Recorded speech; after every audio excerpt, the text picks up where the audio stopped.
to live stream, but I've learned that it already has its recording. As soon as it says preparing, you have to be camera ready. So here we go. I have to make sure I'm on mute. I am.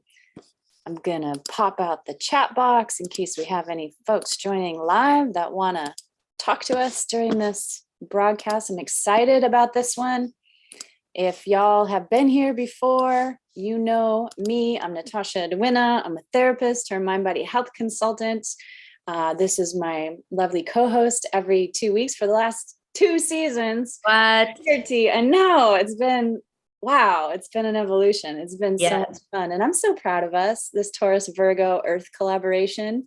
Oh yeah. Where we just stay steady and consistent and making things happen, you know?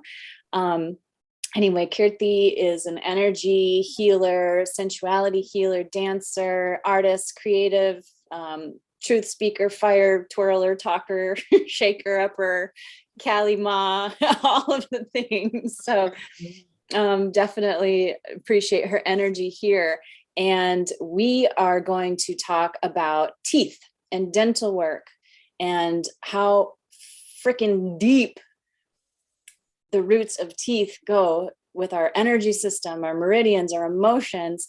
And the reason that we decided to talk about this, well, first of all, Kirti, you've been talking about teeth like for months now because you had some teeth issues. You had clients that had teeth issues. And I just kept hearing you say like, keep your teeth, keep your teeth. And now and what you mean by that is like, keep the fragments once they've been extracted. And now I'm going through that process of going through surgery. And in my newsletter notification I just sent out, I shared that the emotional healing has been more intense than the physical healing, and the physical healing is no cakewalk either. And I am just amazed by all the emotional stuff coming up. And I think you said to me earlier this week, when you have that extraction, it's a portal to a transformation. And I'm just blown away. And I, as a mental health therapist, I know that almost all of my dental work that was done at a very young age was traumatic. It was physically and emotionally traumatic, partly because a lot of it involved medical error and unneeded interventions. And it's very intrusive, right? Like going in there and doing stuff and harming, and I didn't heal well and all of this stuff. So this surgery that I'm having, this major oral surgery, is actually to correct that. And I've always talked about, trauma situations and past dysfunctions as a corrective experience. So we have a new like reparenting experience or corrective relational experience. And this surgery for me is a corrective experience, both emotionally and physically, but it hasn't been without hiccups. And so I'm returning tomorrow to Mexico to be restitched because my gums are doing their own thing, kind of like me. And we're going to get that fixed up. Luckily, Sanoviv has been amazing as far as the repair. Again, metaphor in relationships. When something goes wrong, there's trauma, there's a fight, there's an argument. How well do you repair when things go wrong? So I wanted to open up about my experience, hear about your experience, maybe hear some anecdotes about your clients and what they're experiencing. After I started talking about this, I've had so many people say that they literally are going through tooth issues right now, also extractions and implant surgery. So I have 2 implant posts right here that are now fusing to my jaw. What's the symbolism of that even? I'm like transhuman a little bit right now as I'm adding this new material to my jaw. And the reasons why I didn't do metal and I'm doing zirconia because it's in the energy meridians. And when there's metal in your energy meridians, it's not good for the electrical currents of energy that move through our body. There's that factor. So keep that in mind. So much that goes into this. And I know those of you who have been tuning into the show for a while, this show is really about female sexuality. It's about intimacy. It's about relationships. It's about spirituality and the integration of spirituality and sexuality. However, at the root of the show is energy medicine, because that's how female sexuality works, is an interconnected energy network. So that's where it all ties in. Where shall we start? on this topic? Well, I think a big place, a reason why a lot of times I think women, as we work together, the dental issues tend to come up, and it's a theme, it's kind of a theme and a thing. Um, I think it's important to know that, the work is serious, so when we step into doing this work, whether it be movement medicine, or if you're doing any kind of energetics work where you're working with someone that's doing energetics work with you, you're moving things around. And a lot of times where, things were stagnant, those things can start moving. And once those things start moving, not only does certain things move, it feels like things are moving into place and shifting into place. We also can feel that when things start moving, you can be reminded of the fact that certain parts of us have adapted to like poor posture. Mm-hmm. And those parts of us that have adapted to poor posture are the parts of us that we are like, just get through it. Come on, push through, let's not, don't worry about it. It's like, not now, not now, not that time, not that time, not that time, not for that now, not for that now. And so what happens is those like creative desires, or whether they're like expressions or truths to be heard, what happens is we compensate for not telling those truths. We're so magnificent and genius that our body code, literally the feminine adapts to what the masculine is stepping into and not stepping into. And so regardless of however we're spending our creative lives and however we're spending our emotional lives, you're going to see the effects within the physical body. So a lot of times with the mouth, the reason I think that we see this pattern in this work is that, any issues in the mouth, whether they're TMJ, dental issues, tonsils, thyroid, all of this is directly related to the throat chakra. And we've talked about, it's all about that. It's all about, and the bone is dense. So, the way I like to think about it is, if you think about fossil fuels of the earth, I mean, these are bones that have been buried beneath the earth for centuries, that now become this powerful, energetic matter that we can pull from and fuel our cars. But ultimately, it comes from the density of bodies and matter that has been put into the earth over time and has just been composted in this very slow earth churning process. And our bones are very similar. It's dense over time. Our bones are being created, within the womb. Mm. And so that density and that body code memory that's coming into the building of our structure and foundation, it's powerful time. So what our mothers were going through during our childbirth, a lot of times we will feel in the bones. And then in the oral part where, this is bone exposed, our teeth and nails is bone exposed. It's not covered with flesh, it's not, it's like right out there. It's pretty primal. It's how we chew and how we feed ourselves. And, the bones is literally like how we break down our food and how we break down information and how we break down wisdom from the food and integrate it into the body, right? So this is all lots of dense work, and literally the mouth is it's the portal from which all things arrive in through to the body. Yeah. All of our nutrients come in through the mouth. And so it's something to really pay attention to.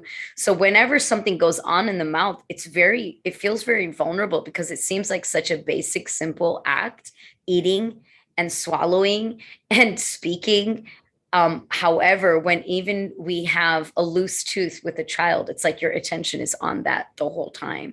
Mm-hmm. And so for me, I think the dental work, the more we do work emotionally in accessing the places where we're not speaking our truths, what we notice is you can't make this shit up. The deeper you go into it, it's like, where are those impacted layers of unexpressed truth and creativity, because we also know that the throat chakra is linked directly to Srivastava chakra, which is the second chakra of creativity and creation.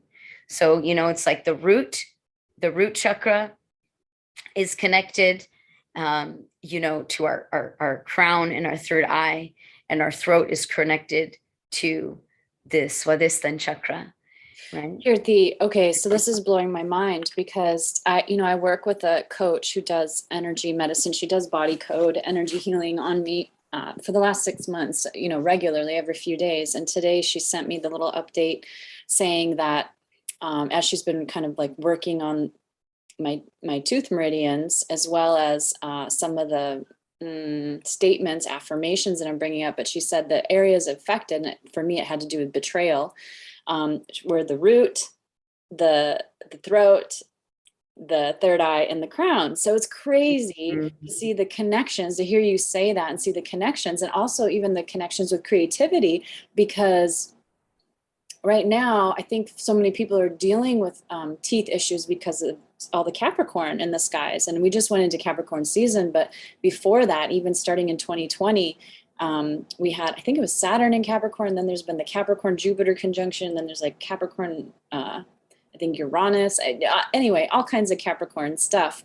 And so teeth and bones and patriarchy and follow the patriarchy and all of this hierarchies breaking up and more collectivistic living is like coming into being. But now we're moving into this next phase in I think a week or so is Jupiter and Pisces.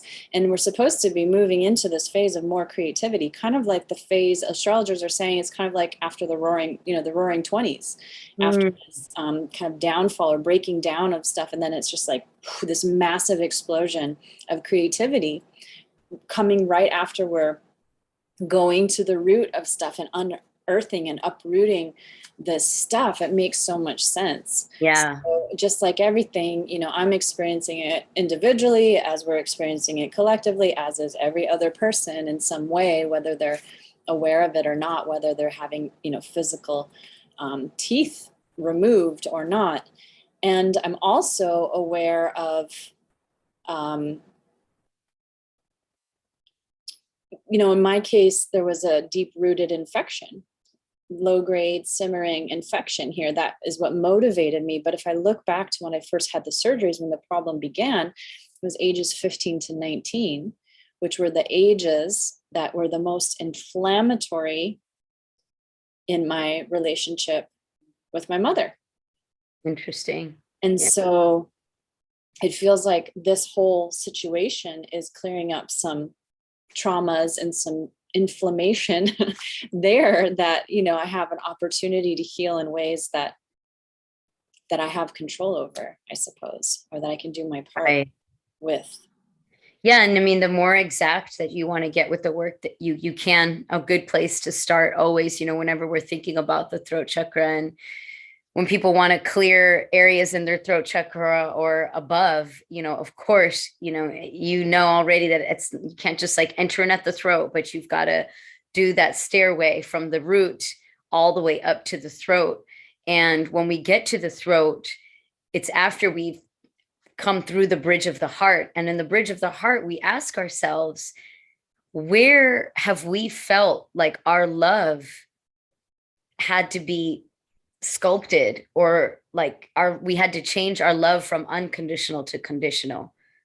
Why did we ever change our unconditional expressions of love to conditional? And then how do we place conditions on others in terms of how we are willing to accept their love? We have conditions. Where are those conditions coming from? Because really we want to unwind the conditions around how we give and receive before we can go into speaking our truths. Because if we are, for example, if we only understand how to receive in a narcissistic relationship, if we're going to go ahead and express from that place, that is actually rooted when you go below, the staircase from which you came. If you haven't dealt with the fact of that love that you were sharing in a narcissistic relationship was purely for seeking approval. Mm-hmm. Well, how you're speaking from your voice is not coming from a place that's it's in resonance or in alignment for your root and your purpose on this planet. Because one thing we can, all spiritual ascetics through all time can agree on, is that we are all born here to be loved and to love. Yeah. And so our root foundation, our root purpose is to be loved in this physical form. And in the sacral chakra is where we start to tap into our unique body code. Like, you know, you'll do past life regressions, I'll do movement medicine, but we're both going to help people realize love and to be loved, right? So in the sacral chakra, in our genitals, in our sexual creations, in our understandings of how to be loved and how to get love and how to be seductive and how to be shy and coy and how to be out there and open, all of that desire, it's a big part of that is the blossoming is between 15 and 19. And if we're going to repress that, right? Because in the work that Shofar and I do, ultimately, it does come down to our sensual expression. Yeah. And for some people, you know, like some of our teachers, Master Yao, Grand Trine Tantra, it's like they will break it. They're like, yes, sensual and sexual. Let's talk about the sexual piece too, because that is a big part of it. Yes. And that's true. It is. So if you are sexually repressed and if you are sensually repressed, right, then you spend your adult years, your ego actually spends your adult years being right about that repression. It wants to be right about the fact that we live in a sexually repressed world, or that men don't know how to take care of women, or men don't know how to show up sexually for women. And so we live our adult years almost recreating that so that our ego can be right about it. But then what happens in the dental structures is that when you're doing the other work, which you have been doing, the energetic work, all the places that the code is not a match is going to show up. And when it shows up in the teeth, this code has not been a match for probably longer than you can even imagine. Well, I mean, and to that point, you know, I did a little Google research on teeth and ancestors. So I'm like, what is it that, you know, why did teeth represent ancestors? And what you bring up with the bone and its everlasting, you know, everlastingness is really important. And I understand that, you know, we identify people through their dental records. And it's like, what family are you from? Who are you? You know, what's your, you know, it's through the dental records. That's how we're located to a being, to an identity, to a family. And then I learned that different like racial groups have different teeth, like different shaped teeth. Yeah. And I think it was like the Eskimo, Native American, and Chinese that have a different like canine, different shaped canine, which is interesting because they also have that enzyme that makes it difficult to process alcohol, right? So I don't know where these things came from or well, so it's interesting. I mean, the reason, I think there's so much there. There's just so much there when we talk about the ancestors and the teeth. And also just knowing that like bone, we see it as a solid, but bone is actually can be broken down. Living tissue. I mean, so the idea that teeth are removed, yes, but we also have to remember teeth are grown. You know, it's not like you were just born with this adult body. It's like your bones grew, like your bones grow with you. But the seed vital force is very ancestral, and it comes from how your mother and your mother's mother really lived their lives. And a gazillion generations prior, apparently, because it does come through the DNA and the genetics. And then, you know, I mean, different traditions have different beliefs, but many indigenous traditions says that, you know, you want to go about 7 generations back. And I know that, you know, just from what we know about the eggs, is that our grandmother is already in her uterus creating, you know, the eggs within our mother's uterus. And so that's why a lot of times we'll go back to our grandmother, immediate grandmother, to look for patterns. But most of the time you're going to see these patterns like dental issues. You will see that it's pretty amazing how dynamic sometimes the patterns can be with dental issues. You'll also see similar issues within digestion in a family as well. Oh, And yeah. I think that a lot of that, yes, it's ancestral. And a lot of it is also just like the habit and the upbringing of like how we deal with our emotions. Well, it's the microbiome. And all of that. I think it's the microbiome.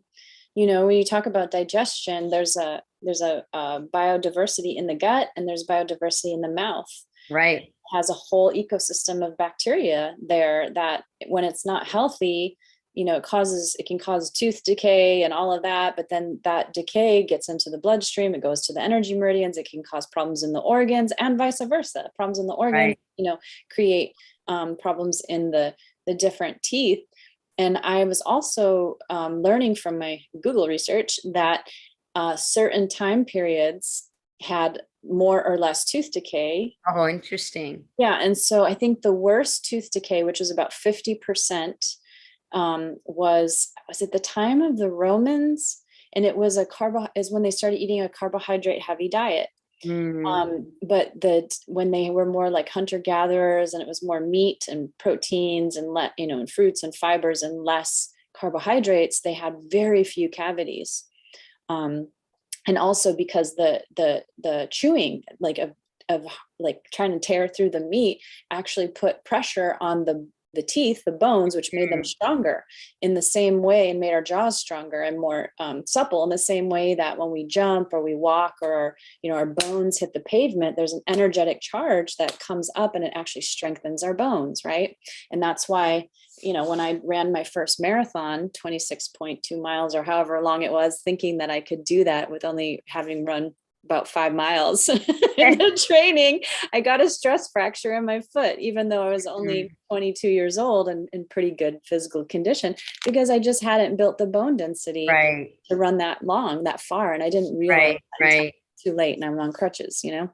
Yeah. And I mean, it takes time, you know, that I was trained classical Indian dance. We danced barefoot on concrete most of my life, you know, I saw my first wood sprung floor in my mid-20s, you know, so it was, you got some strong flippers on you. Yeah, so you know, and now being in my, you know, being later in my 40s, I can feel the difference in my bone density. That's why my movement practice has shifted so much, because it had been more about like, oh, wow, holistic movements. I want to actually ease my body. I don't want to, you know, be in this gym culture or in this physical, you know, training culture where it's just like build your muscle. It's like, no, actually, that's not what it is. It's that I haven't listened to my body enough as I've been working it out.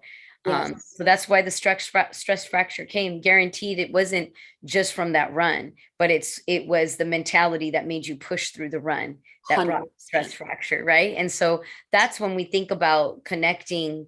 And also, you know, just those who practice medical intuition and medical intuitives, you know, the idea is like, yes, the accident or the disease or the thing that's hurting is there and it's present. However, it didn't just arrive. Right. It also, there were whispers, you know, secret messages, maybe little inklings that something was coming there, and maybe most likely telling you to slow down. Now, with the dental issues, I know for me, you know, what even brought me into looking into the dental work was not by choice at all. But when I first had my first dental story started in my early 20s, I'd moved to Brooklyn, and you know, I was trying to figure out, I was in between what I was going to do, didn't really have insurance. But I did feel this, you know, I knew that there was like a hole in the tooth. I could feel it for a while. Like when I was like, oh, there's something there, like something's getting stuck there. Then in Brooklyn, it just got so painful. Right. And I remember then expressing, you know, to my partner at the time, like that I was in so much pain, and like him not getting up to help me. And I was like, the pain had gone like all over my head. You know, it was like, it had reached its limit, right? Like the tooth is spoken. It's like, you are not, this has gone too far. And so I remember it was like 11 midnight. I walked myself in Brooklyn to a 24-hour grocery store, like, because I had to do something, got like Ambisol and like numb my tooth until I could get to a doctor, which that was really crazy to have to go find dentists that, that I could afford. And what a wild experience that was. Like, when they extracted the tooth, I felt everything. And I kept telling them, like, I'm feeling it. It's not numb. It's not numb. But I felt the whole pain of the extraction. And later I found out you're not supposed to feel all that stuff. And then after that, it just steamrolled, like one after another. And one experience after, every time I felt like I opened my mouth, there was another big issue to be handled. I found myself avoiding the dental work and all of this stuff. Oh my gosh, it was probably a good like 5 to 6 year journey of me and my teeth, and probably about $20,000 of not just what I had realized was, because I lacked power in my own truth and my own voice of healing, I was really willing to let people just get in my mouth and do stuff. And so a lot of times I was fixing old dentists' mistakes and spending more money, like I had to get a bridge removed after put in, like, oh, come on. And they take a hammer and chisel it out, because literally the bridge is like cemented in your mouth. So I just had that done last week. yeah. So that to me is what made me go into the dental work. Once I realized, like, this shit is fucking primal. Like, this is gnarly. Like, they're taking a hammer to my teeth. What? Like, I felt like sculpture and like, just like them chiseling. So one of the procedures, and I think it was similar, I also had an infection from the bridge, and it was here. And basically, they had put like a needle about this big up in, and they're trying to clear this infection. But as they were doing that, I started to get these visions. Wow. Yeah. And as they were working in my mouth and my jaw was wide open, there was series. So it was like when they were chiseling and hammering out the bridge, every time my head was shaking, it was like something was going on in the cranium. And so as the cranium was shaking, I felt like there was like minute adjustments or something going on. I was like, this is really crazy. And I felt the sensation of blacking out. Wow. And I was like, whoa, okay, that's weird. And then when I went for the follow-up, and they were like, they do this like burning thing with smoke, and like, it's like a plastic material to just like see something. I don't really know. Again, saying yes to things without knowing the process. Like, that was the big lesson for me. There is when the visions came really clear for me, where I was able to get that my teeth and my bones were literally telling me that alcohol, the spirit of alcohol, is affecting me. And I, at that point, I drank, I had a good time. I'd probably call myself more of a binge drinker than anything, just like would just go out and drink and have a good time. That's your 20s, common, right? Yeah. And I mean, actually, and this is crazy because all of this stuff was happening in my 30s. Oh, okay. So it started in my 20s, and it just kept going and continuing. And every time I had money, I had gone into card debt for the first time because of my dental work. So it was just like, I kept trying, and, it kept reflecting back also on, like, for me, it kept coming back to neglect, this feeling of neglect with my family. And like, why didn't my parents, like, why do I have dental issues? Like, why don't I know this stuff? And like, then looking just at my cultural upbringing around dental and going to the doctor and going to the dentist regularly, like, that didn't happen in my family. And insurance and medical insurance and keeping up with your appointments. Like, my mom just wasn't that type of person. She was more of a natural path. And, it's just kind of like, if we needed to go, we would go, but it wasn't like we did all this preventative care. That wasn't the case. So it kind of like I developed this shame around that too. Like, that I don't know how to take care of like this, I don't know, kind of almost like immigrant family who doesn't know how to take care of like, you don't go to the dentist every 6 months. And, it's like, that's what you're supposed to do. And, but I kept getting hit with all these memories of alcohol during the dental procedure. And I was like, what the hell? This is weird. But then it started getting very specific, and it was being taken advantage of with the use of alcohol. Right. And that was what was trapped inside of my teeth and my throat, was being taken advantage of by men and feeling like I didn't have the strength and the voice to speak out. And a lot of times I would drink to like tame my fire so that I would just like not be a wily bitch and like put a man in his place, but more probably tone down my intuition so that like I could be likable and like have a good time and do what like girls are supposed to do. And so yeah, it was really deep. After that procedure, I sobered up. I stopped drinking and smoking for about a year straight. I just was like, what is going on?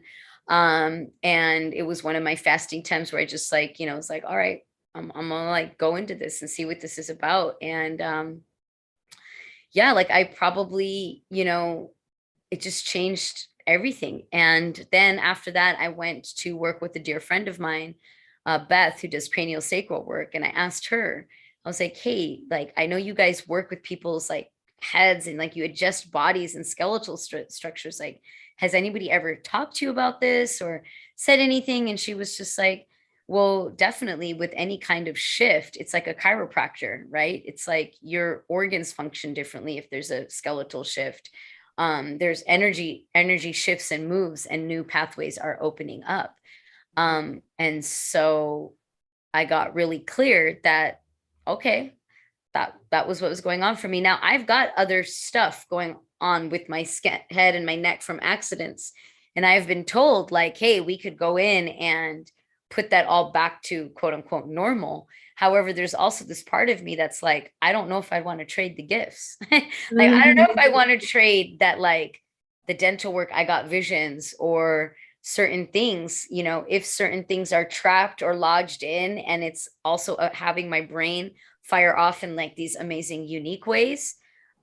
There's a part of me that's okay with it. And it's like, hey, I bet you can adapt though, keep the gifts and fix the dysfunction. Yeah, I'm curious to see, we will see. When I did the chiropractic stuff, I definitely felt like, shifts. Like I would feel like my eyes, I could see clear, my vision would feel better after I'd get a chiropractic adjustment, and all this. And it would last for a little bit, but it wouldn't be long lasting. So I think what I'm doing is I'm just slowing it all down so that I can just like really just take my time. And I have a thing where like I just don't want to feel like I have to go see the chiropractor.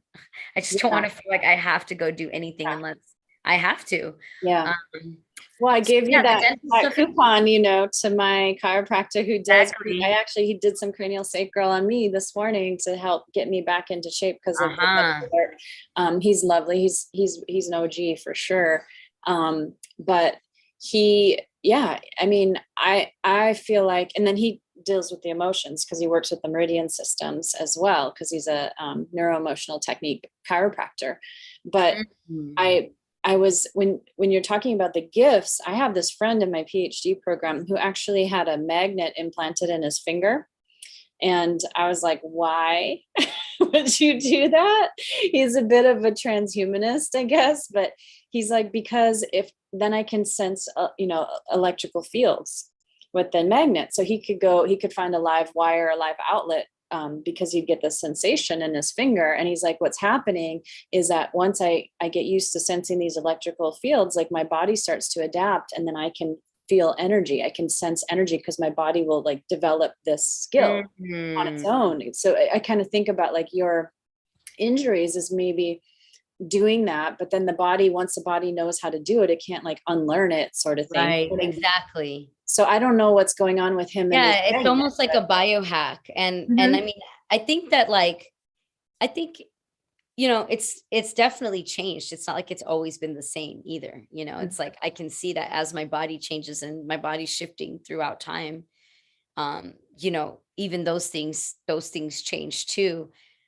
But it's just more proof and evidence that yes, when we shift our skeletal structure, we have energetic shifts and awareness. And the teeth, I think that in the West, extracting the teeth has become a little bit of a too common, like extracting the wisdom teeth and just constant extraction and constant surgery and removal.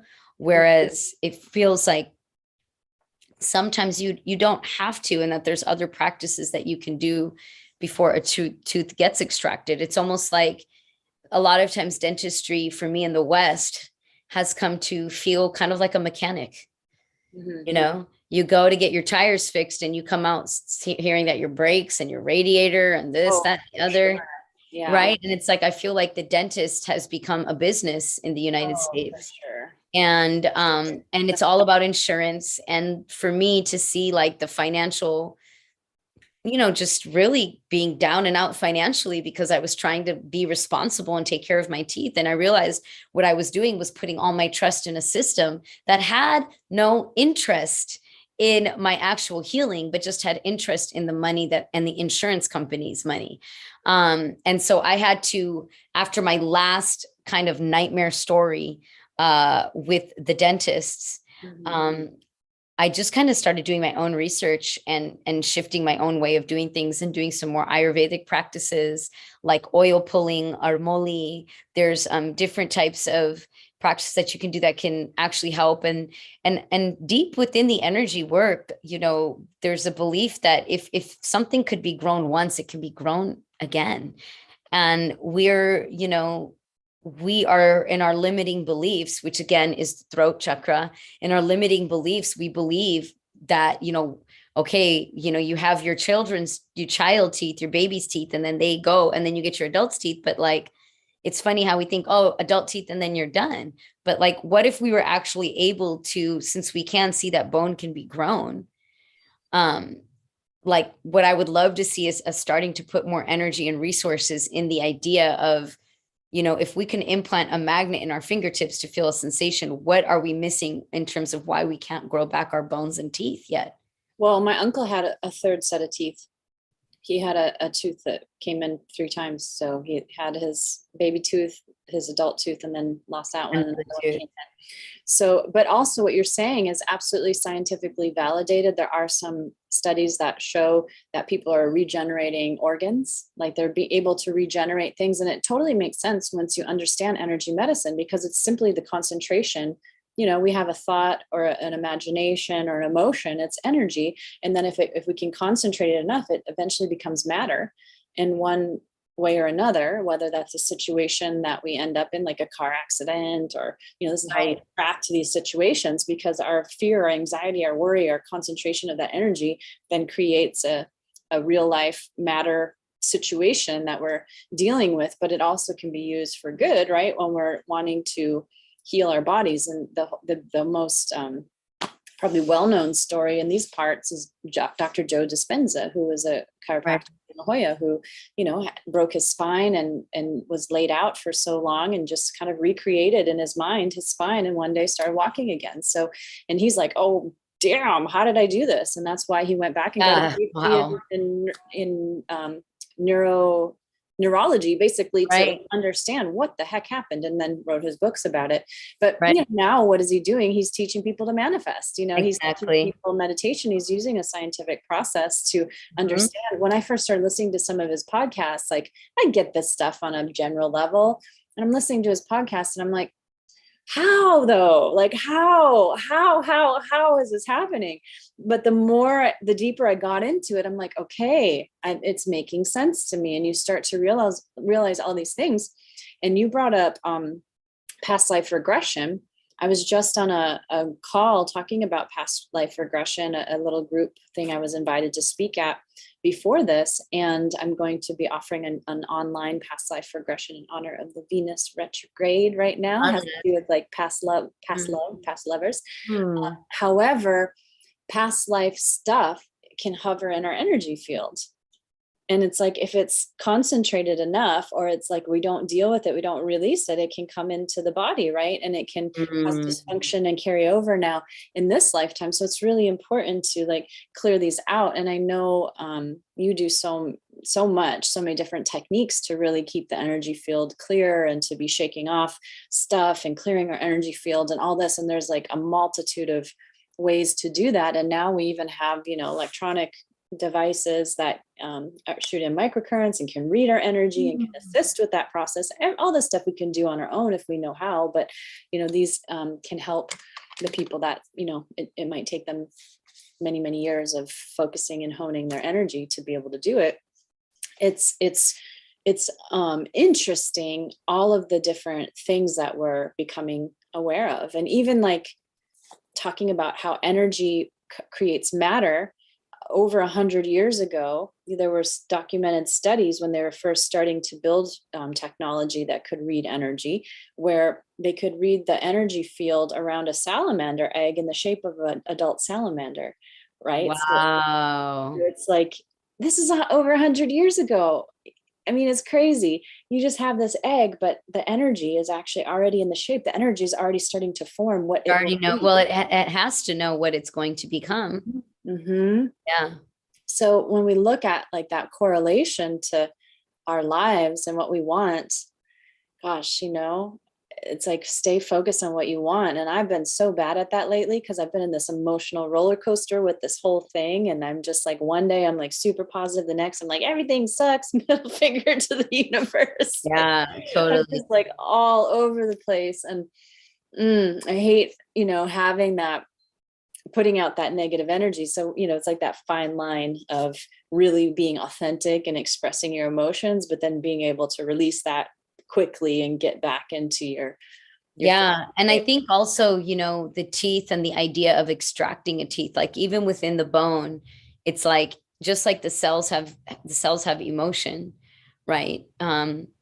If our bones produce the blood, which again, that the idea of blood and bone, and not only its primal quality, but also the locations, like you were talking about the meridians, right? Like there are connections to where each tooth is, that connects to different parts of our body, our organs as well.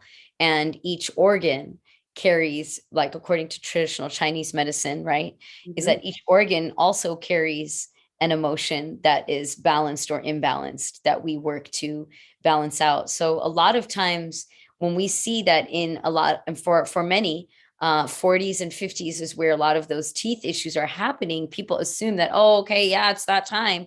Well, no, it's also because like you've been living for this many years on the planet and haven't handled some of that ancestral stuff to the place where it's being expressed. And it just, in terms of you and your creative expression, and just even your recent choice to really consciously be like, I'm so close with the PhD, and right now is not the time, space, or energy that's going to be optimal for me or my family. And the patriarchy is just going to have to be okay with that, right? Like, this is good for me right now. I know the PhD is supposed to give me XYZ, but however, my creative hit is that right now I need to be doing this. So just even making that shift and not being in that fight or flight mode of like, get it done, get the PhD done. A lot of times, just even making that shift and going into cocoon or into receptivity mode, what happens is the nervous system, it goes into shock because it's so used to just pushing through and working. And so then when you do that, go into that rest state, the shit comes up. The inflammation exposes itself. All right. So that's another reason why a lot of times when people are doing the work or the shadow work, and it's like they're having huge breakthroughs, they're also having physical ailments. And a lot of times people want to turn around at that point because it's like, okay, this is intense, but this is what it is. This is how real it is. Show's teacher, Master Yao, I think the story goes, Show going to him and being like, man, like there's more, like there's still more there. Like and he was like, yeah, we have a lot of cells. You know, Trillions. there's a lot of cells and there's been a lot of programming, Oh man. a lot of counterfeit bullshit belief systems inside of you that you have been functioning by for a very long time. And now that you're willing to shake those foundational belief systems, literally your teeth are wanting to clear old bullshit out. Yeah. So what I tell people is that when you're at the position of making the choice of extraction or not, and it's beyond, for most time, and most people that I work with, it's beyond that time of choice. And it's like, it's got to get extracted. Mm-hmm. Like, I don't know, like there's like, I don't want to risk it. And everything in them is just saying, I just want it out and I want to get rid of the pain. Mm-hmm. Right. So, you know, when you're at that position, you've got to realize that you're also spiritually and emotionally in the position to extract something from your field. And oftentimes the tooth that's causing that pain, if you were to follow the meridian, and it's there, you can look it up. There's lots of holistic. Tooth Fairy is a great source online, and she's got a great Instagram channel. When I was on social media, I used to look at her stuff a lot. And then also just traditional Chinese medicine has stuff about the meridians. And you can also just look up emotional connections to the mouth, and allow yourself, like you've kind of got to do that work on your own and start to open up. Almost it's almost like you're opening up the libraries of other people's downloads and how they've processed similar other human stories. And then you'll see that the right things will resonate with you. Like it'll just have your attention. And then you'll go into that and you'll find that really where you're removing your teeth, whatever emotion and meridian that is connected to, it's because something has been so rigidly rooted. It has to be exposed. Mm-hmm. It has to be exposed, open, raw, and vulnerable, and felt to this state. And with that, what we want to do, like excavated, I feel like. Yes. To be excavated. And what we want to do is really think about like light going in and out, because really what's happening is it's almost like a full moon. It's like, hey, I'm here. I'm here. It's almost like taking your clothes off. Mm-hmm. The last thing you want to do if you take your clothes off in front of somebody, the last thing you want them to do is put your clothes back on. Right? We don't want that. That's not what we want. It's like, okay, like here I am. And you want your beloved, or even the reflection of yourself in the mirror, you want to be able to say, wow, like how brave and bold and courageous of you to make this move and to be willing to see, you know, what will happen. And so when we go to remove that bone, we want to honor that one, because it's the story that those before us have traveled and have journeyed.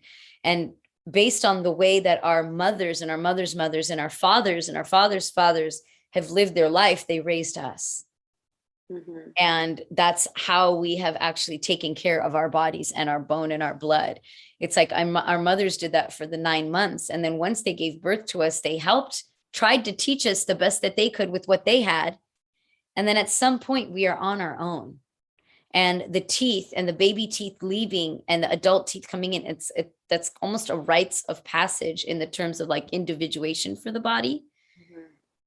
And if we aren't, you know, taking care of those meridians, and taking care doesn't mean like, oh, you're not hygienic. No, taking care just means listening.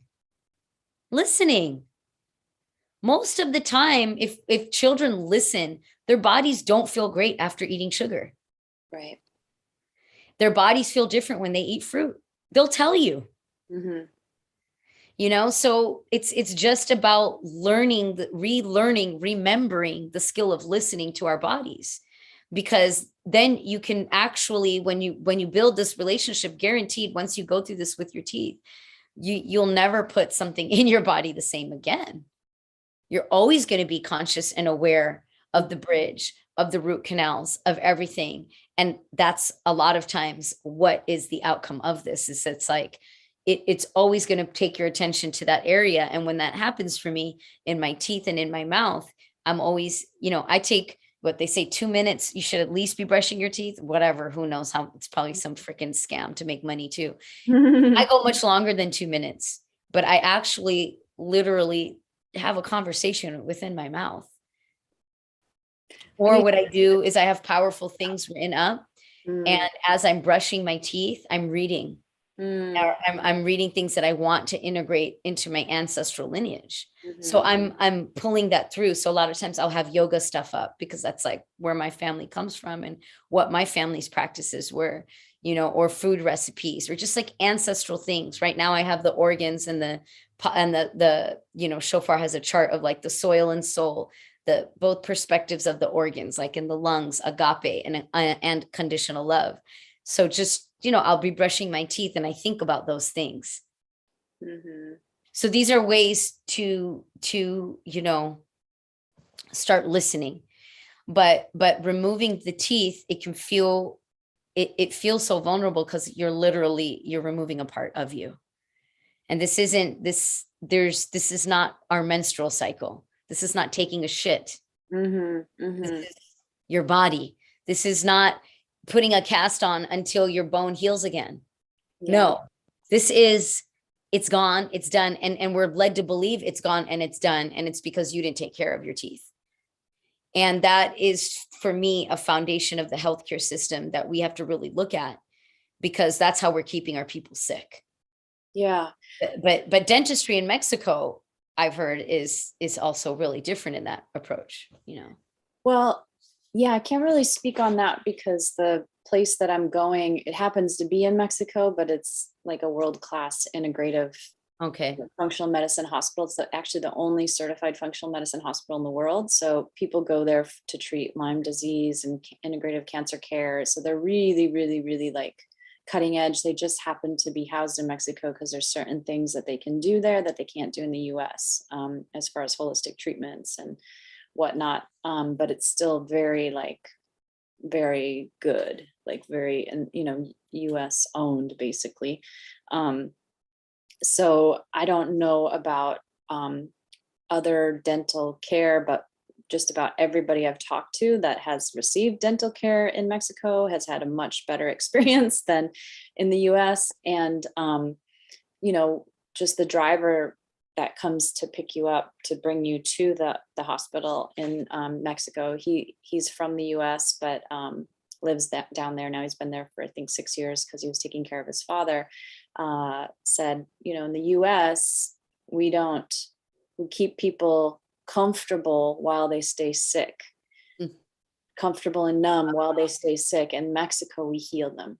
Yeah. And so I thought, wow, that's really interesting. And especially as you look at the differences, even in the culture, and every time I've been in Mexico or been around my Mexican friends and their families, it's just such a loving, inclusive, nourishing culture. And I can see how that even plays into the nurturing healthcare system, and things even being so much cheaper there, pharmaceuticals and things like that. And even organic food being so much cheaper there. There's issues with the water and in public facilities sometimes too, but it's interesting as it comes to natural healing.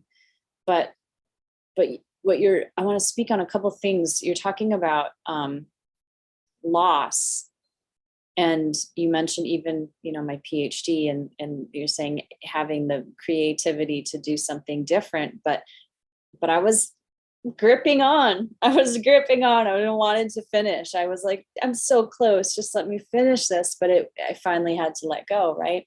And it was a loss and it was a grieving. And since then I've had to let go of so much this year. I just feel like I've just had to surrender and just let it go. And stuff that I didn't expect, most of it I didn't expect. And, we're in a pandemic. I've been lucky enough not to lose anyone very close to me through this. But I feel like collectively, everybody's dealing with loss in one way, shape, or form. And for me, it's been things that I've been working on or dreams that I've had for decades, you know, that I've kind of had to let go of. And we're talking about like energy medicine and keeping our thoughts positive and keeping on what we want. I'm in a void right now of like, I don't even know what to put out there. I don't even know what to project out there, because everything I thought I wanted that I've been working for just got taken away. So now what's next? Like, I'm confused about what I should even desire, what I even want anymore, because it just keeps getting scrambled. And so and then that's a loss, it's like a loss of your future, a loss of your dreams. And now, there's been a little wave for me in my outer circles of death, sudden death.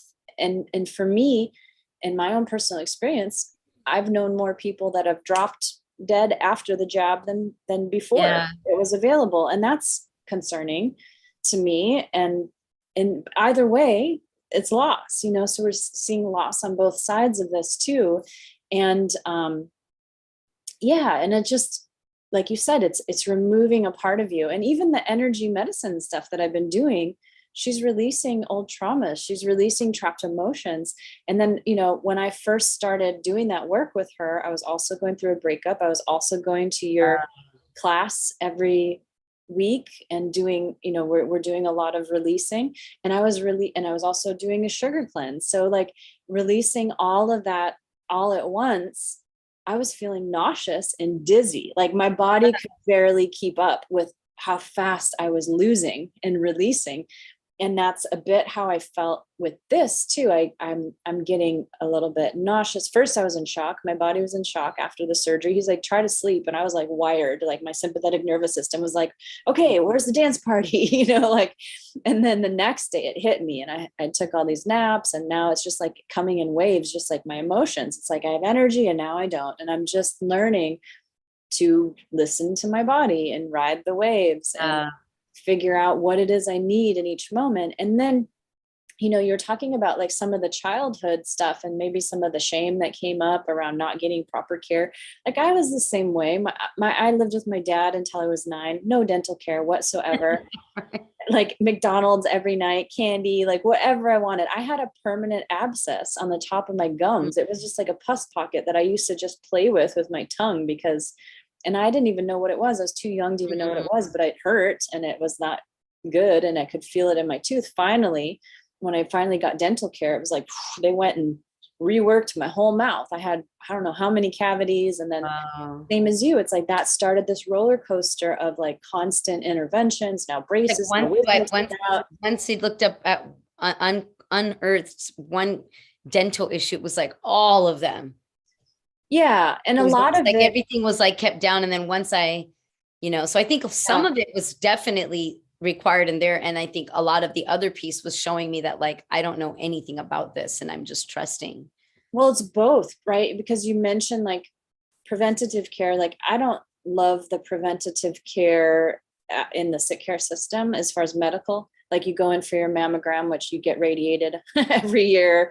Like it's just, and it's like checking for cancers. Like, do you have it yet? Do you have it yet? Dr. Northrup talks about this.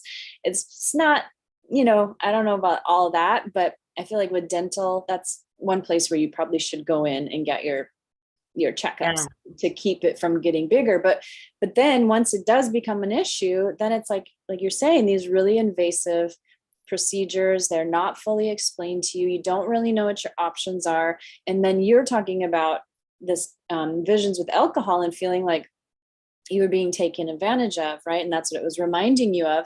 And of course, because you were in pain and you were fearful, it's like you're not really thinking logically. Even being down at my surgery last week, I went by myself and I asked a few people like if they wanted to come with me and be a health companion. It was such short notice. It was really difficult to get somebody to commit. But if I really, really needed somebody, I could have pushed on and found somebody to go with me.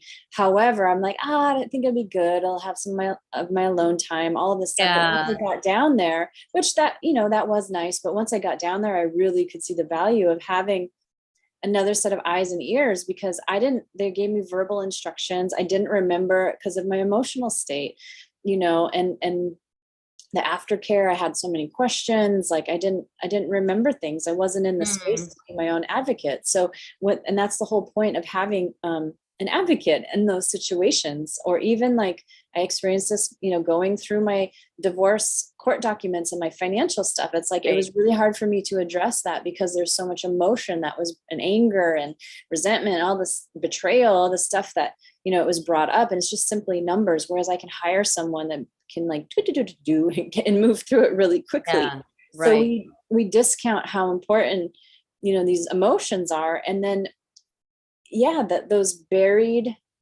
things that we just keep pushing down, the teeth are so symbolic of that. In my case, there's infection in the jaw, and I still have 2 areas that still need surgery, that still have infection, according to the x-ray, that I have to sit on. I have to wait. Yeah, you gotta wait. I had too well, much. And I think that that's the good thing too. I mean, it's nice when you have medical practitioners that understand the bedside manner of delivery and delivering news, and then also, how to manage what's going on in your options. A lot of times we go into, when we get bad news from healthcare, quote unquote Western healthcare, it's like, you got to start radiation in the next hour tomorrow, or we have to remove all these teeth now. And a lot of times it's like, it's not like that, actually.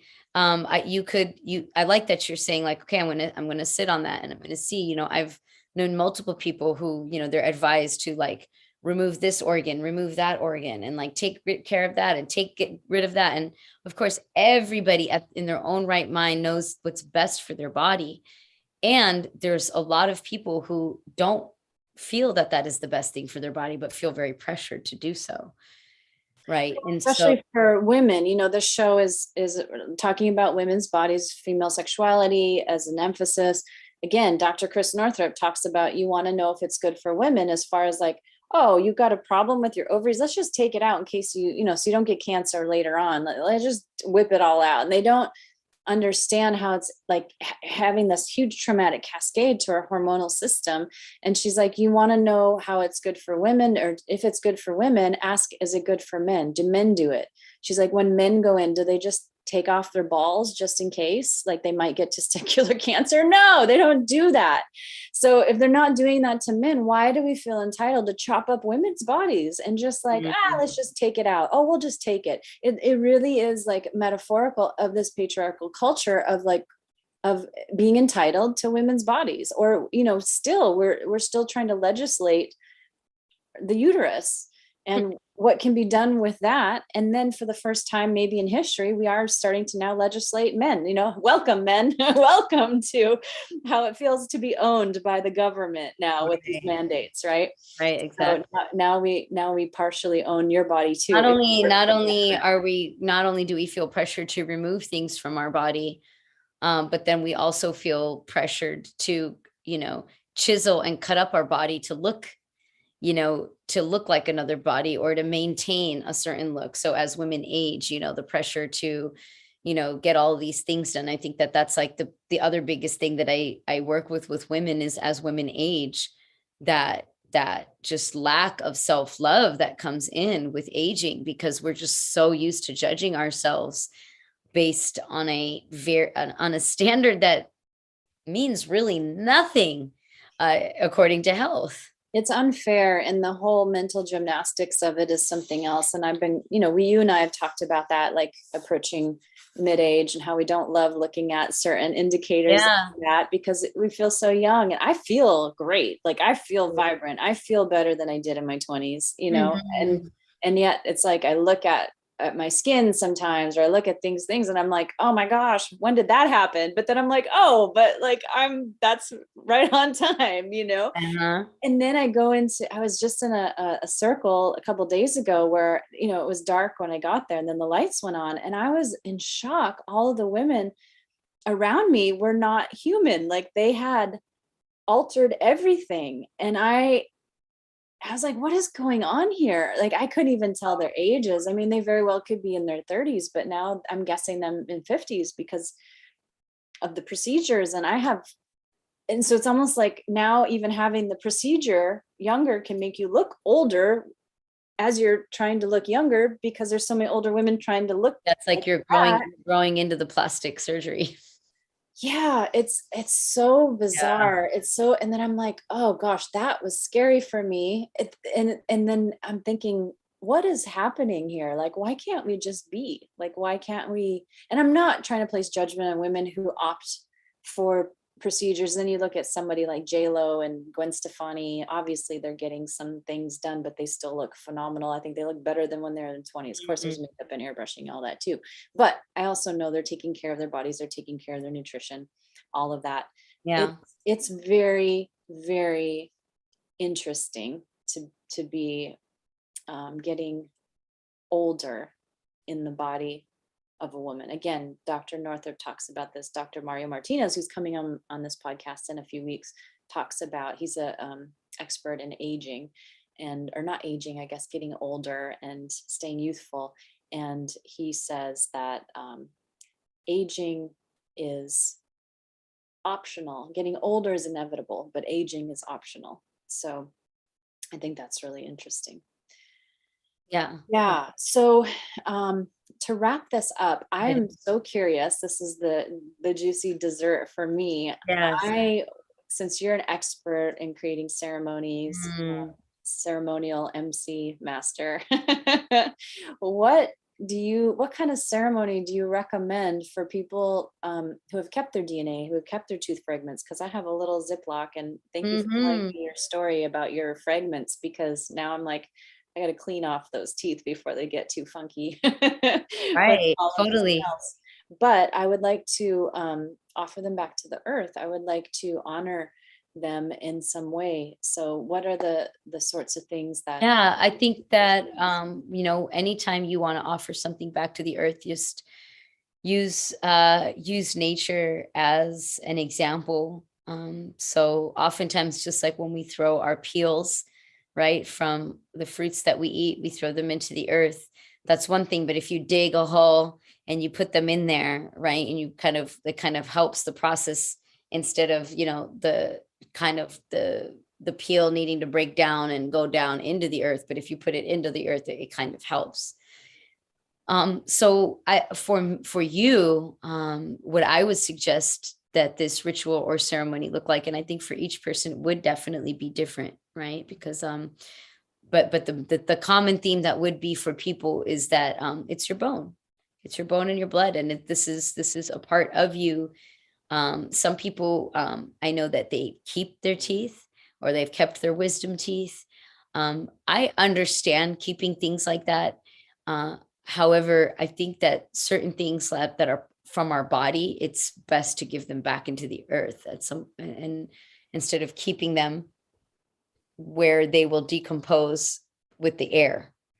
You'd want to put them back in so that they can compost, because we are all living matter. So that's kind of the idea of doing ritual around that. So you're going to want to gather the four elements, bring water, bring some earth of the land, get some fire, as well as something that shows the movement of air. So like incense or smoke, like that usually helps. And it depends. If you want to do ritual and then give it to the earth, I would do ritual in your home, where you actually pull out some images of your ancestors that maybe are tucked away, or that if you did some research on the meridians, some things that came alive perhaps in the family line, start to find some images or symbols that represent that, and just make a small altar in your home to just begin that. And if you want, you can even research, according to feng shui, like you could even see where a good place to create that altar. For me, I tend to just let that happen naturally and organically for me, wherever the altar wants to be created. And yeah, you just take that time to visit the altar and have your teeth there and keep them in that altar. I like to put things in my altar for a whole moon cycle, 28 days. So from one full moon to the other full moon, or from one new moon to the next new moon. So I like to keep it in, and I collect things as well getting ready for the full moon. So I'll collect things and add it to my altar that I'm going to get ready to, give back to Mother Earth. So, whenever you decide to make, there's nothing like you have to make it tonight, but whenever you decide to make it, and then give yourself 28 days to spend time with it. So do your practices in front of it. Throughout the day, you walk by it, just honor it, bow your head to your ancestors, maybe light incense or a candle there, and a 7-day candle, prayer candle, keep a candle lit there for the full 28 days. And it's just a way for you to honor the bone from which where your bone came from. You can also honor the ancestors of this land if you were born here, because your mother ate from this earth. So whatever earth your mother ate from, it's good. And, get as specific as you want. If you were, born in Louisiana, try to get some Louisiana soil, that's cool. Yeah. And if you can't, for some reason, like you're born in Chicago, you can do things. See, the subconscious enjoys riddle. Yeah, my land is under the snow right now. Yeah. Okay. So what you could do then is actually like think a snow globe. You get what I'm saying? Like something that symbolizes, so you can use your way to tap into that. And that's the more creative you get with the connection, is the more clear communication. If you know what I'm saying. Yeah. And I understand too, that ritual ceremony is really all about intention. It's the intention. You can't fuck it up because it's your ritual. Yeah, if you think you can fuck it up, well, you have a problem, because you're still functioning off of somebody else's rules. The ritual is about you. So, that's a big part for a lot of people right now, because everybody's getting the 30-day shaman certification, or the 6-month, yoga certification course, and 30-day detox / shaman. Yeah, I love it when people are like, you didn't close the circle appropriately. I'm like, according to who? Yeah. Because my ancestors are feeling fine about it. They're like, we're cool. We're still Yeah, before there was a talking stick, like people just had energetic awareness. We didn't need a talking stick. We didn't always need a talking stick. And women, for fuck's sake, did not probably need a talking stick. Guaranteed men fucking started that shit. Timers and bullshit. Can I tell you? Okay, you have exactly this. It's like, oh my God, Lord have mercy. Can we just all take enough time out of our day to show up and have enough space to do the work? Take the time to show up for yourself. I mean, this is really what all of this is coming down to. Even ritual, it's like you're taking time to show up for what needs healing. So hey, I'm not saying get it done in the next week. I'm saying take 28 days, give yourself time to develop it, but show up in some way. And that's the whole thing. All illness, all disease, stubbing your fucking toe, it's all taking us back to slow the fuck down. Yeah. Get back into your self-care. Where are you not speaking your truth? It's cool. We're all doing the work. And we all know whenever we hang out with our families or our lovers, there's still so much work to be done. Oh, so much. Going back to, that loss and letting go. Remember my famous last words 18 months ago under the Tulum eclipses. Not quite, I guess it was a year ago, but it's like, I'm good. Like I'm at a really good pace in my life. And then all of a sudden, like layers upon layers upon layers upon layers peeling back. Yeah, this year, man. Wow. It's crazy. Like I had no idea, so I don't even know where I'm going to be a year from now. Probably must be in a good place. I'm hoping. Oh, I mean, again, it's like the plug is gone. It's wide open. We don't really know. We don't know. We don't know. And whatever you put there to replace it, it's going to be, it's got big shoes to fill. And you're going to want to continue to do work to bring energy of the tooth there, even though it might not be quote unquote your tooth, but you can bring that awareness and integrate whatever foreign thing you've put into your mouth. You can make it become a part of your mouth and integrate it as one, which is what we're trying to do today with fucking Facebook Meta and AI. It's the same concept. But the idea is if we can get humans to realize that we can do that without the robots, because we're the ones that created it, then you're going to always be in power. But if you start to think that, oh, I need Facebook Meta to reach a parallel universe, or I need to have that Google chip or that magnet in my fingertip in order to feel, well, now we have a problem, because you're taking away from your own. No, that's what I told my friend. I was like, he's like, it'll give me a sixth sense. I'm like, I already have that.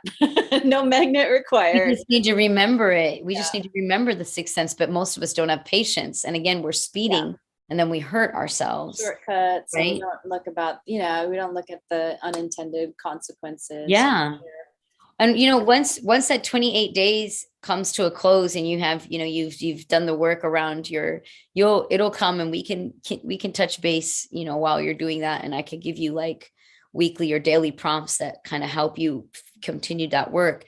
Well, then when it's time for the full moon, or let's say the new moon, whichever moon you decide, if you're going to do it on the new moon, it's because you want to take your, you want to take what you've created and plant it with some new seed.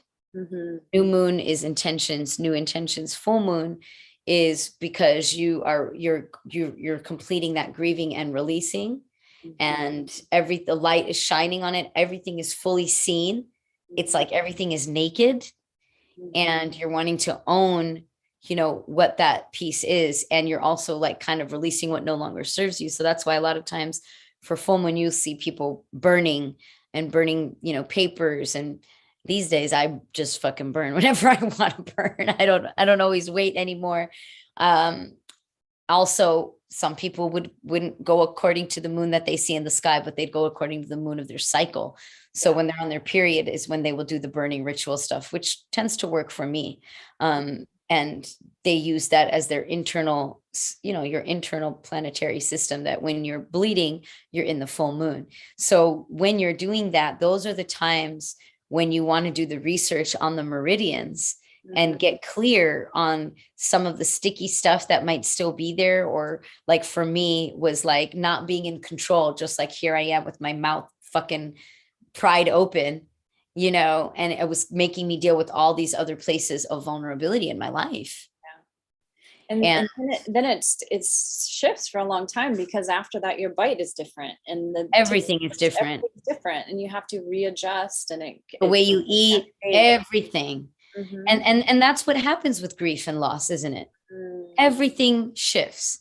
Everything shifts. So whenever it happens with our physical body, it's to help remind us of how to how to be a little bit more easeful and graceful for how we're managing our emotions. You might still be pushing yourself to get through something a little quicker than it wants to heal, and it wants to take maybe more time, or it wants more attention, so once you've completed a 28-day cycle, well, now it's your time to give, now that you've dealt with the grief and what you're trying to create. Well, now we can burn the paper, and we can burn the things that we want to release. So sometimes people will even collect their hair from during those 28 days, that this hair is like, now it's naturally fallen off of my head. So they will take that and maybe they will burn that because it's a natural fall.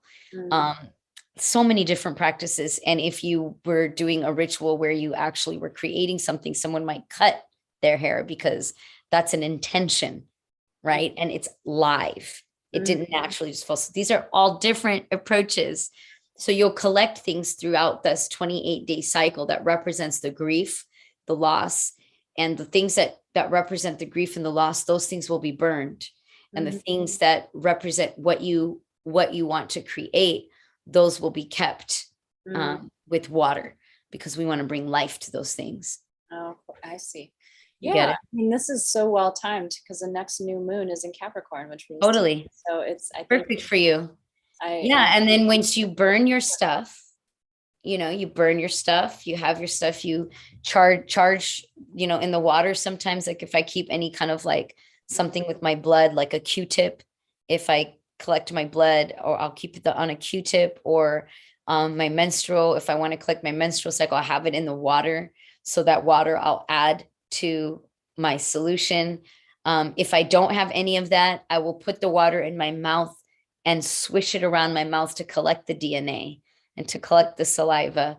And then I'll add it into my mixture of ash, because that is like I'm creating, like that's the alchemy. We create a solid from what we're burning away. We're seeing what's left. And so then we're recreating. You'll have a whole new earth to create from. You add soil. You literally have the foundation of clay, and then you have your teeth, right? And so we want to create new teeth. So we'll put our teeth there. Maybe there's something else that that you want to create. Of course, that's safe and healthy to put into the soil. We don't want to put, I know some people have put like plastic things in the soil and stuff. I would say try to stay away from that. But, putting nice things that can biodegrade into the soil is good. You can charge anything that's biodegradable with the energy of a plastic toy, and put that into the soil, and Mother Earth will probably be way, way more happy. Very happy to receive that. Yeah. And then, what I would like to do, something that I've added in my practice, is I then take a seed, a coriander seed or a bean, anything that sprouts. And I put that in with my solution. And then you visit the place where you put your stuff in the soil. Then you go and visit it until you just naturally stop visiting it. It's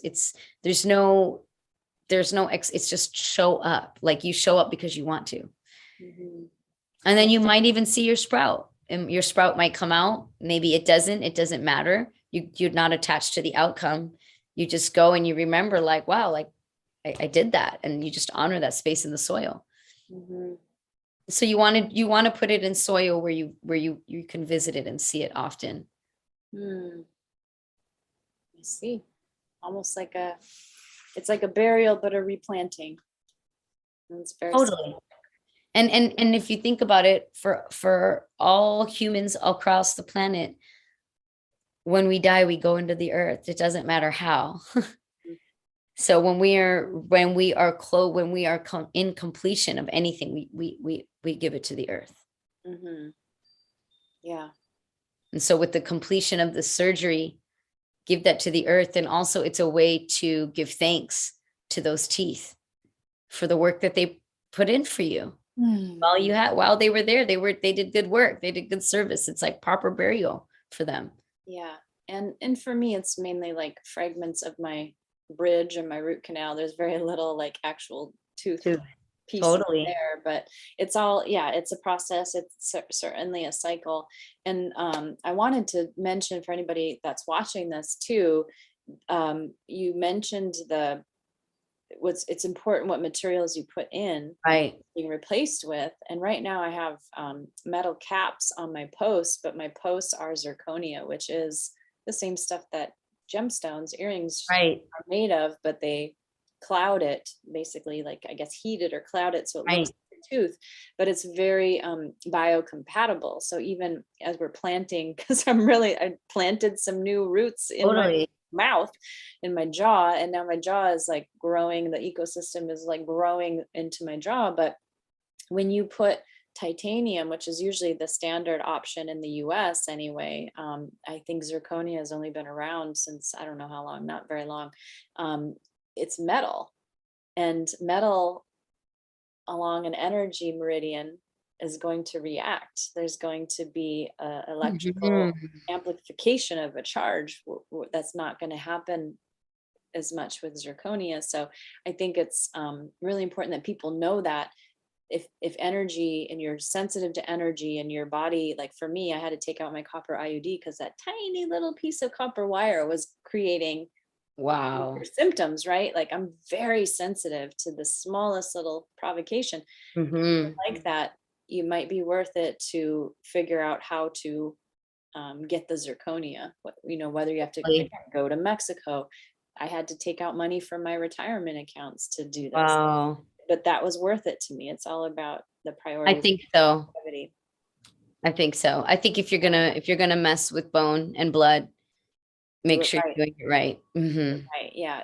We're talking about solid foundations, and then how that again represents, like you're talking about, the childhood stuff, the security, the safety, the financial stuff. I think your story was the same as mine, where we were young, had to take out credit to fund this work that was actually malpractice, medical error, and now I'm having to again fund work that was paying for the work. Yeah, It's just exactly. like, where's my family? Where's my support system? Where's my Right. universal support system? Why now I'm in crisis? Can I not find a dentist that can help me? Just this, and that's what kind of came up with the surgery again, is these feelings of like hopelessness, or being alone, or being abandoned, or being like unsupported. And even Well, from and think about that too. Bone is structure, it's foundation. yes, and So of course you're going to come up with those even to things. the point of not having somebody to go with me and Right. readily, and again, my own fault for doing it last minute, but in that moment, not having that manifest, right? Not being supported to some level. And then the friggin' astrology, sun square, or I'm sorry, Saturn square Uranus, which marked the whole 2021, which had 3 peak dates. And each of those peak dates were like major nervous system breakdown for me. And that's when I happened to basically schedule my surgery. Crazy thing is I knew it was going to be around that time, but I was like, okay, I'm going to hope for the best, because I feel Right. I felt intuitively, I really need to get this done before the end of the year, for various reasons. So it's just very, and again, Saturn teeth, very interesting. And by the way, we're kind of through with that energy now. So Yeah. it was supposed to be a little bit easier. There's been a lot of like tension, and again, teeth, jaws clenching, this whole Totally. 2021 lessons, transformation. So I think for anybody watching this, just really assessing security, like you said, root chakra, how supported are you, those sorts of things. And as I build up my teeth, excavate the inflammation, the buried inflammation, excavate that and implant new healthy teeth, I am shifting in my community. I am shifting in my friendships, my family relationships. I am cleaning up my Yes. family of teeth, metaphorically as well. And it's like, if it can't be healthy, it's Out. extracted. Yes. And so, Exactly. It's to that point where it's like, it's got to go. yeah. It's got to go. And yeah, I think that's really, really good stuff, because you definitely are working through those dynamics, and really with the throat chakra, always asking, where in my life is my creative expression being suppressed? Mhm. Where is my creativity being suppressed? Is it in the bedroom? Is it in my education? Is it with my family? Is it in my love? Is it in with my Everywhere. It's partner? Yeah. everywhere, Kirti. Why Is do you it think I'm playing drums, playing the saxophone, exactly? dancing? So Like, it's everywhere. those Let me that's going to breathe. make sense. Yeah. Exactly. So that's exactly it. It's like Yeah. those places that are not creatively expressing, they will do whatever is required to get your attention Yeah. to creatively express. And that's why I get the sacred rage, as I know you do too, when I'm told that I'm too much, be quiet, you don't do this, that's not right, cover up, those sorts of things. Cause I'm like, I haven't even unleashed yet. Like I'm still Exactly. like hovering here. I haven't even played full out. And you're already telling me I'm up, I need to be pushed down. Yeah, Like, exactly. like, cause I can feel it inside of me. It's like, I know you're one of the few people in my life where there's no too much for you, like you're like, you really can bring it, like whatever is there, and you can handle it. And I so love that and so appreciate that about you, because that is such a rare thing Mm, to experience. And so I know that you, in creating those spaces, also want to enjoy those spaces. So I'm hoping that I can be that for you as well.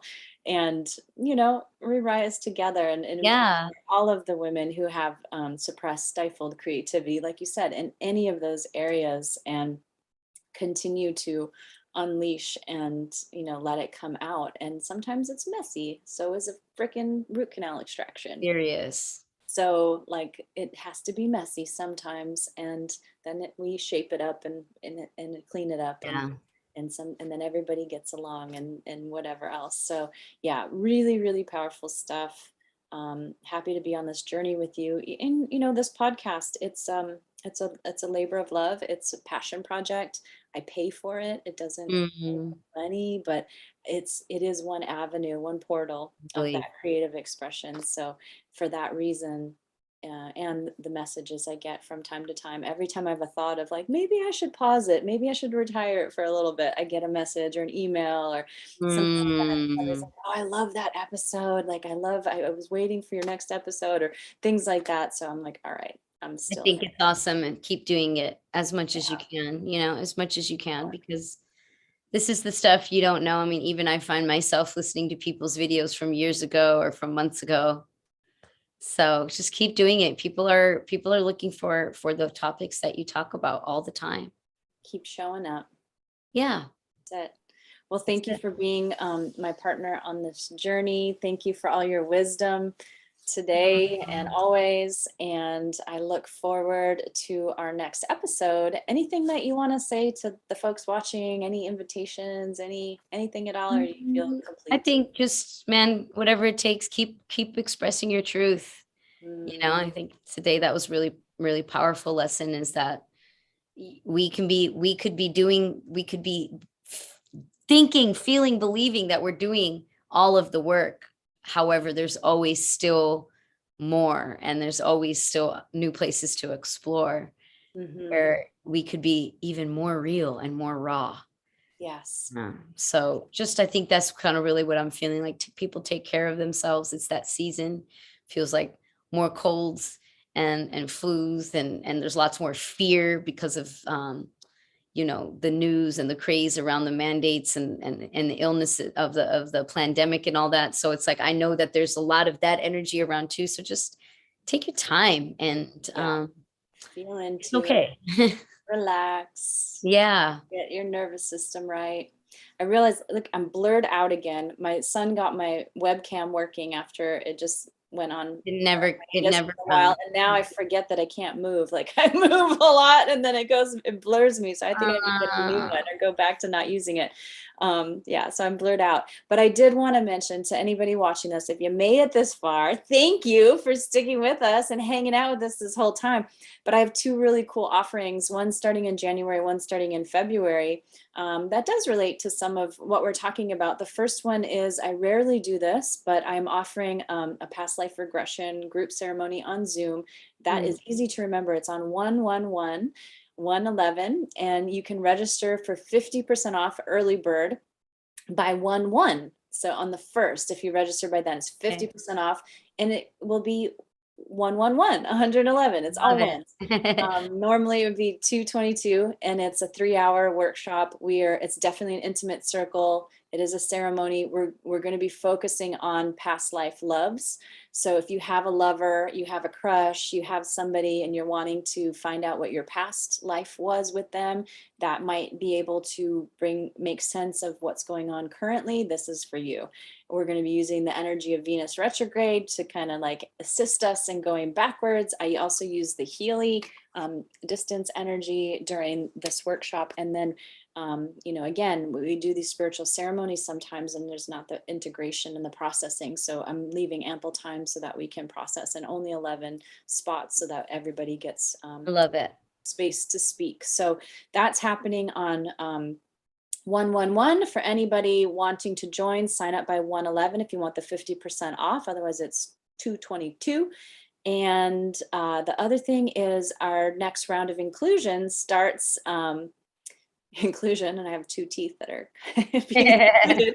It starts in February, and I'm co-facilitating that this round with Shofar, Yay. Kirti's partner, who she's mentioned several times, who does energy medicine and sensual emotional exchange with Kirti and couples and whatnot. And so we've had a very successful go round of that and wrapping up that phase. And I'll be starting a new one in February. So if you're wanting some mind body skills, energy medicine, healing trauma, healing grief, healing loss, moving through the things, but going deep and gentle, pleasurably, would love to have you join us. We had a lot of beautiful connections and heart opening this last round. So keeping that going. That's in February.